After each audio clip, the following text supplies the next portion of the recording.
قال النبی صلی اللہ علیہ وسلم ثلاث من کن فیہ حاسبہ اللہ حسابا یسیرا وادخلہ اللہ الجنة برحمتہ قالوا لمن یا رسول اللہ قال تعطی من حرمک وتعفو عن من ظلمک وتصل من قطعک او کما قال علیہ الصلاۃ والسلام۔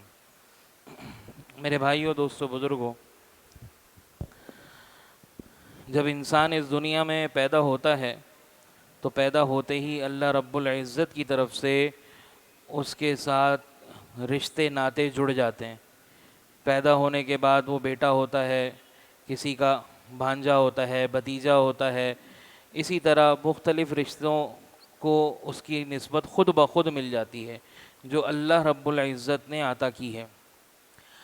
اللہ رب العزت نے انسان کو پیدا کیا، مختلف قبیلے بنائے، وَجَعَلْنَاكُمْ شُعُوبًا وَقَبَائِلَ لِتَعَارَفُوا، مختلف خاندان بنائے تاکہ معرفت حاصل ہو سکے، ایک دوسرے کی پہچان ہو سکے، یہ فلاں خاندان کا ہے، یہ فلاں کا بیٹا ہے، یہ فلاں کا بھانجا ہے، یہ فلاں کا چچا ہے، یہ فلاں کا تایا ہے، یہ فلاں کا ماما ہے۔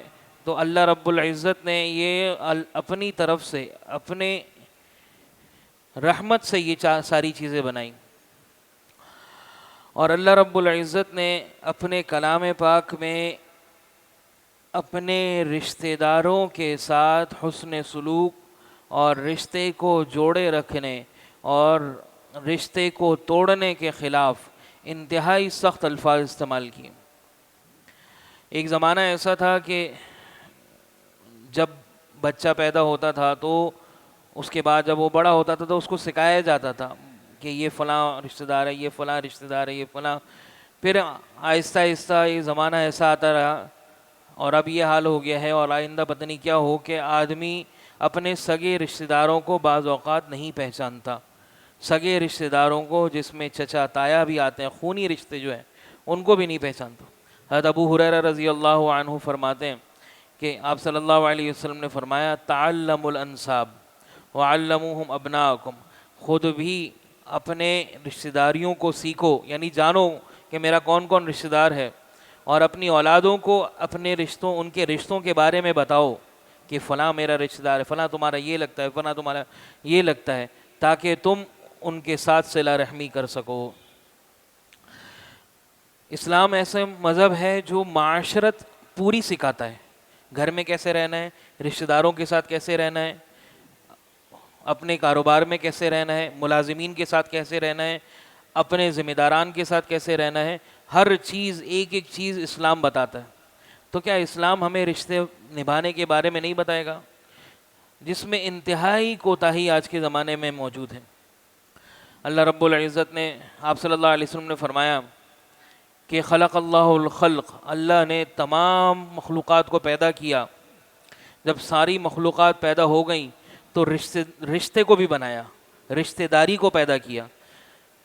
مثال کے طور پہ اللہ، آپ صلی اللہ علیہ وسلم نے رشتہ داری کو ایک ظاہری چیز بتایا کہ جیسے کہ رشتہ داری کوئی ظاہری چیز ہے، تو اللہ رب العزت کے عرش کے پاس رشتہ داری کھڑی ہو گئی۔ یہ صحیح روایت ہے، متفق علیہ، بخاری اور مسلم دونوں میں موجود ہے۔ تو رشتہ داری اللہ کے عرش کے سامنے کھڑی ہو گئی اور کہا کہ ھذا مقام العائد بک من القطیعۃ، یہ وہ جگہ ہے، میں تیری پناہ چاہتی ہوں، یا اس جگہ میں آ کے میں تیری پناہ چاہتی ہوں اس بات سے یا ان لوگوں سے جو مجھے کاٹتے ہیں، توڑ دیتے ہیں، رشتہ توڑ دیتے ہیں، ختم کر دیتے ہیں۔ تو اللہ رب العزت نے فرمایا کہ الا ترضین، کہ تو اس بات پہ راضی نہیں ہے، ان اصل من وصلکی، جس نے رشتہ جوڑا، یعنی تجھے جوڑا، رشتہ داری جوڑی، میری رحمت سے وہ جڑ جائے گا، واقطع من قطعکی، اور جس نے رشتہ داری کو توڑا، یعنی تجھے توڑا، تو اس سے میری رحمت کٹ جائے گی۔ اتنی اہم چیز ہے، اتنی زیادہ اہم چیز اللہ رب العزت نے بیان فرمائی، فآت ذی القربى حقہ والمسکین وابن السبیل، اپنے رشتہ داروں کا پورا پورا حق ادا کرو، اپنے رشتہ داروں کا پورا پورا حق ادا کرو، مسکینوں کا حق ادا کرو، راہ چلتے مسافروں کا حق ادا کرو. ایک دو جگہ یہ آیت آئی ہے. ایک جگہ آگے کہا ذالک خیر للذین یریدون وجہ اللہ، اور یہی ان کے لیے بہتر ہے جو اللہ کی خوشنودگی چاہتے ہیں. وَأُولَئِكَ هُمُ الْمُفْلِحُونَ، اور وہی کامیاب ہیں. اور دوسری جگہ فرمایا وَلَا تُبَذِّرْ تَبْذِيرًا، اور فضول خرچی نہ کرو. اس کا مطلب یہ ہے کہ جو تم فضول خرچی میں مال ضائع کر دیتے ہو، شادی بیاہ میں، آتش بازی میں، اور لائٹنگ پہ، اور ادھر ادھر، اور پٹاخے میں، اور گانے ناچ میں، اور ہالوں میں، اور کھانا ضائع کرنے میں، جو تم مال ضائع کرتے ہو وہ اپنے رشتہ داروں کو دو، وہ ان کا حق بن جائے گا. تو اللہ رب العزت نے انتہائی زیادہ تاکید فرمائی، انتہائی زیادہ تاکید فرمائی، اور اتنی ہی زیادہ ہماری اس معاملے میں کوتاہی ہے. آپ صلی اللہ علیہ وسلم نے فرمایا ثلاث من کن فیہ، تین چیزیں ایسی ہیں جس کے اندر آ جائیں، وہ جس صفات، تین صفات ایسی ہیں جو اس صفات کا حامل ہوگا، اللہ رب العزت کی طرف سے اس کو دو انعامات ملیں گے. نمبر ایک، حاسبہ اللہ حسابا یسیرا، اللہ اس کا حساب آسان کر دیں گے، اللہ اس کے حساب میں نرمی کریں گے. حساب کیا چیز ہے؟ آپ صلی اللہ علیہ وسلم نے حساب سے، سخت حساب سے پناہ مانگی، اور فرمایا حاسبنی حساب، اللہم حاسبنی حسابا یسیرا، اے اللہ میرا حساب آسان فرما دے. فرمایا آسان حساب کیا ہے؟ کہ اللہ رب العزت دیکھیں اور کہیں کہ بس جاؤ، سوال نہ کریں. اور دوسری روایت میں آتا ہے من حوسب فقد ہلک، جس سے سوال کر لیا نا اللہ نے کہ یہ بتا دو، یہ کہاں کیا، یہ کیوں کیا، فقد ہلک، بس وہ ختم، وہ ہلاک ہو گیا، وہ نہیں بچ سکتا. اتنی خطرناک چیز ہے. صحابہ رضوان اللہ علیہ مجمعین، طویل حدیث ہے، خلاصہ بیان کرتا ہوں. چند صحابہ بھوک کی حالت میں جمع ہو گئے. آپ صلی اللہ علیہ وسلم بھی دوپہر میں سخت گرمی میں باہر نکل آئے، سخت بھوک ہے، 3-4 دن سے کھانا نصیب نہیں ہوا ہے. حضرت ایوب انصاری رضی اللہ عنہ کی طرف چلے کہ آپ صلی اللہ علیہ وسلم نے بولا چلو ایوب کے پاس چلتے ہیں. حضرت ایوب انصاری رضی اللہ عنہ کے پاس لے گئے. وہاں انہوں نے دیکھا کہ بڑے خوش ہو گئے وہ کہ آپ صلی اللہ علیہ وسلم، صحابہ مہمان آئے ہمارے گھر پہ. ایک بکری کا بچہ ذبح کیا. جب تک اس کو بنانے کے لیے وقت لگتا، کھجور کے درخت سے ایک خوشہ توڑا جس میں کچھ پکی کچھ کچی کھجوریں تھیں، سامنے رکھ دیا. ٹھنڈا پانی لا کے سامنے رکھ دیا کہ جب تک بکری کا بچہ تیار ہوتا ہے، کھانا تیار ہوتا ہے، تب تک یہ اس سے کھجور سے اور اس پانی سے تناول فرما لیں، شروعات کر لیں. جب کھانا کھا لیا تو آپ صلی اللہ علیہ وسلم نے فرمایا ثم لتسألن یومئذ عن النعیم، اس نعمت کا تم سے سوال کیا جائے گا. صحابہ حیران ہو گئے، کہنے لگے اتنی شدید بھوک کی حالت میں کھانا نصیب ہوا اور اس کے بارے میں بھی آپ فرما رہے ہیں کہ اس بارے میں بھی سوال ہوگا، یعنی حساب ہوگا اس بارے میں بھی. ثم لتسألن یومئذ عن النعیم، اللہ کی ہر نعمت کے بارے میں حساب ہوگا. تو حدیث کیا کہہ رہی ہے کہ جس میں 3 صفات آ جائیں اس کے حساب آسان. نمبر 2، ادخلہ اللہ الجنت برحمتہ، اللہ تعالیٰ اپنی رحمت سے جنت میں داخل فرما دیں گے. ایک روایت میں آپ صلی اللہ علیہ وسلم حضرت عائشہ رضی اللہ عنہ کے ساتھ تشریف فرماتے. آپ صلی اللہ علیہ وسلم نے فرمایا، سر پہ ہاتھ رکھے، لا الہ الا اللہ، لا يدخل احد الجنت الا برحمتی، جنت میں کوئی داخل نہیں ہوگا اللہ کی رحمت کے سوا.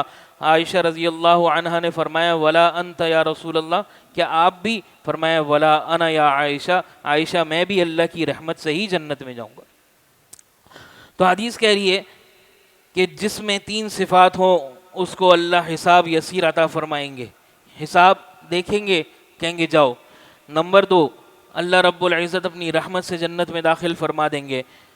قالوا یا رسول لمن یا رسول اللہ، سوال پوچھا اللہ صحابہ نے یہ کون سی صفات ہیں یا وہ کون لوگ ہیں جن میں یہ صفات ہوں تو اللہ رب العزت ان کے ساتھ یہ معاملہ فرمائیں گے.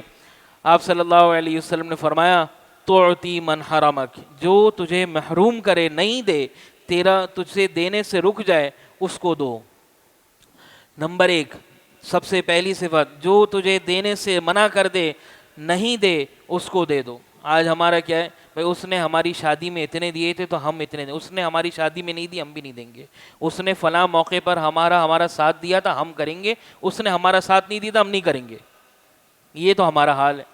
پھر نمبر 2، تصل من قطعک، جو توڑے تم سے، رشتہ توڑ دے، اس سے جوڑ لو جا کے. ہمارا برعکس ہے، اس نے ہمیں سلام کیا تو ہم کریں گے، نہیں کیا تو ہمیں کیا ضرورت ہے اس سے سلام کرنے کی، ہمیں کیا ضرورت ہے اس سے ملنے کی، ہمیں کیا ضرورت ہے یہ کرنے کی، وہ کرتا نہیں، ہم کیوں کریں آگے بڑھ کے.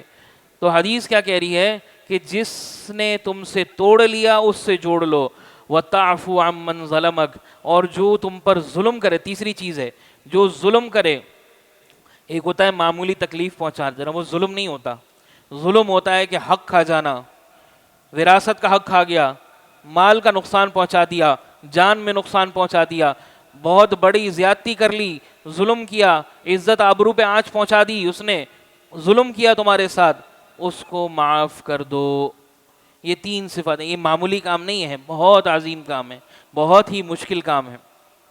تو یہ 3 صفات جس کے اندر ہوں گی، اللہ تعالیٰ اس کو حاسبہ اللہ حسابا یسیرا وادخلہ اللہ الجنۃ برحمتہ، اللہ آسان حساب کرے گا اور جنت میں بغیر حساب کتاب کے، بغیر کسی باز پرس کے، ابتداءً یعنی شروع میں ہی داخل فرما دے گا.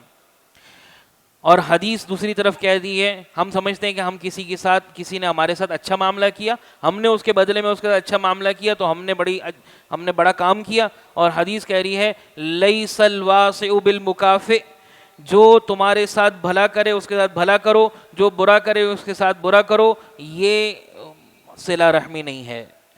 مکافات کرنا یعنی اس کا بدلہ دے دینا، کسی نے اچھا کیا تو اس کے بدلے میں اچھا کر لینا، یہ صلہ رحمی نہیں ہے. ولیکن الواصل من قطعہ، وہ صلہ رحمی کرنے والا ہے جس نے قطع رحمی کرنے والے کے ساتھ صلہ رحمی کی ہے، جس نے رشتہ توڑنے والے کے ساتھ رشتہ جوڑا ہے، وہ صلہ رحمی کرنے والا ہے، یہ صلہ رحمی کرنے والا نہیں. اور انتہائی سخت عجیب بات ہے، اللہ رب العزت نے دنیا امتحان کی جگہ بنائی. یہاں کوئی عمل کرے گا، یہاں گناہ نہیں ملے گا. کسی نے کان سے اللہ کی نافرمانی کی، اس کا کان خراب نہیں ہو جاتا. آنکھ سے اللہ کی نافرمانی کی، آنکھ ضائع نہیں ہو جاتی. اللہ کی زبان سے نافرمانی کی، زبان بند نہیں ہو جاتی ہے. لیکن حدیث میں آتا ہے کہ ما من عمل احرى ان يعجل له العقوبہ، کوئی عمل ایسا نہیں ہے جس کی سزا دنیا میں مل جائے الا سوائے قطیعۃ الرحم، صلہ رحمی، قطع رحمی کرنے کے. یعنی رشتہ توڑنے کی جو سزا ہے وہ دنیا میں مل جاتی ہے. مع ما يدخر له فی الآخرہ، یہ نہیں کہ دنیا میں عذاب آ گیا، دنیا میں پریشانی آ گئی تو ختم، نہیں، بلکہ اللہ اس کی سزا آخرت کے لیے بھی بچا کے رکھتا ہے کہ دنیا میں سزا بھگتے گا اور آخرت میں بھی سزا بھگتے گا. تو میرے بھائیو، دوستو، بزرگوں، یہ جو صلہ رحمی ہے، رشتہ داری ہے، یہ معمولی چیز نہیں ہے، یہ معمولی چیز نہیں ہے. قیامت میں رشتہ داری کھڑی ہو جائے گی اور اللہ سے دعا کرے، اعلان کرے گی، اللہ سے مطالبہ کرے گی، اے اللہ، اللہم صل من وصلنی، اے اللہ جس نے مجھے جوڑا اس کو تو جوڑ، اور جس نے مجھے توڑا اس کو تو توڑ دے. تو اس لیے میرے بھائیوں، دوستو، بزرگوں، ہمارے جو خونی رشتے ہیں ان کے ساتھ کتنا بھی برا ہو کر لیں آپ کے ساتھ، ہمیں چاہیے کہ ہم ان کے ساتھ کوئی برا نہ کریں، اچھا کریں. مثال کے طور پہ بہت سارے لوگ سوال کرتے ہیں، ہم فلاں کے ساتھ تو بہت اچھا کرتے ہیں لیکن وہ مستقل ہمیں برا کرتے رہتا ہے. آپ صلی اللہ علیہ وسلم، حضرت ابو ہریرہ رضی اللہ عنہ، حضرت ابو ہریرہ نے آپ صلی اللہ علیہ وسلم سے یہی سوال فرمایا تھا، اور فرمایا کہ اگر تو سچ کہہ رہا ہے کہ تو اس کا اچھا کرتا ہے، وہ تیرے ساتھ برا کرتے ہیں، تو ان کے منہ میں خاک ڈال رہا ہے، اور تیرے ساتھ ایک فرشتہ مقرر کر دیا اللہ رب العزت نے جو تیری حفاظت کرتا رہے گا. تو اللہ رب العزت کی طرف سے جو رشتہ داری مقرر اللہ نے بنائی ہے، یہ ہم نے اپنی مرضی سے نہیں چنی ہے، اس کا حکم بھی اللہ نے ہی دیا ہے کہ اللہ رب العزت کے حکم سے ہم اس کو جوڑے رکھیں. اور حدیث میں آتا ہے من احبا، جو یہ چاہتا ہے ان ينسأ له فی رزقہ، رزق میں برکت ہو جائے، بڑھ جائے، وينسأ له فی اثرہ، عمر میں برکت ہو جائے، آثار قدم زیادہ ہو جائیں، یعنی قدموں کے نشان زیادہ ہونے کا مطلب محاورہ ہے کہ اس کی عمر میں اضافہ ہو جائے، فَلْيَصِلْ رَحِمَهُ، وہ اپنے رشتوں کو جوڑ کے رکھے، توڑے نہیں. تو میرے بھائیو، دوستو، بزرگوں، دلوں میں جو رنجش ہے، جو کسی سے نفرت ہے، کسی نے برا کیا ہے، اس سب کو معاف کر دیں. اللہ کے لیے معاف کرنا ہے، نہیں اللہ کے لیے معاف کرنا تو دنیا کے لیے معاف کر دیں کہ رزق میں اضافہ ہو جائے گا، پریشانی ختم ہو جائے گی، اللہ کی رحمت سے جڑ جائیں گے، اسی کے لیے معاف کر دیں۔ اور جو کسی سے ناراضگی ہے اس کو دل سے ختم کر کے جوڑ لیں۔ کم سے کم درجہ یہ ہے، کم سے کم درجہ یہ ہے کہ سلام اور کلام نہ ختم ہو، بات چیت نہ ختم ہو، ملنا جلنا نہ ہو، کوئی بات نہیں، 1 سال بھی نہ ملے کسی سے، رشتہ داروں سے نہ ملے، کوئی فرق نہیں پڑتا، لیکن دل کے معاملات صاف ہونے چاہیے۔ اگر انہوں نے کوئی غلطی کی ہے تو دل سے معاف کر دیں، اور آپ سے کوئی غلطی ہو گئی ہے جا کے معافی مانگ لیں۔ اللہ تعالی ہم سب کو عمل کی توفیق عطا فرمائے۔ وآخر دعوانا ان الحمد للہ رب العالمین۔